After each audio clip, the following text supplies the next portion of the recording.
Hello everyone, welcome back to Fox Tech, and today we're going to be discussing how you can charge your AirPods using your iPhone. This can be a handy trick, especially in situations where you don't have access to a regular charger, so let's get started with this right now.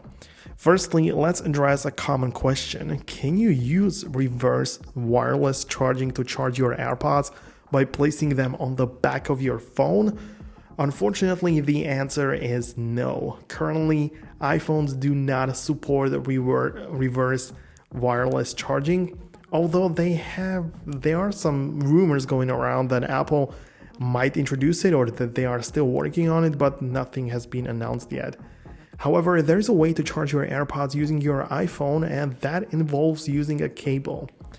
This method is particularly useful if you have iPhone 15 series, which comes with a USB-C port, and here's how you can do it.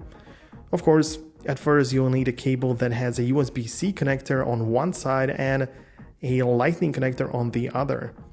This type of cable allows you to connect your iPhone to your AirPods case directly.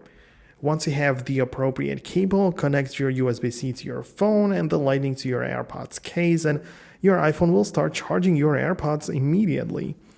Now, while this method works, remember that using your iPhone to charge your AirPods will drain your iPhone's battery. It essentially turns your phone into a power bank for your AirPods. It can also increase the cycle count of your iPhone's battery, which can affect the long-term health. Therefore, it's best to use the method only in emergencies. To check the charging status of your AirPods, you can open up the case and the status will be displayed on the screen. If you have a widget, you will also see it there. So yeah, while the reverse wireless charging is not here just yet, and using a cable is pretty practical, just make sure you're cautious and know everything you need to know about it. But for now, thanks a lot for watching. Hit the thumbs up if you like this video, and I will see you guys later in the future. Peace out until then.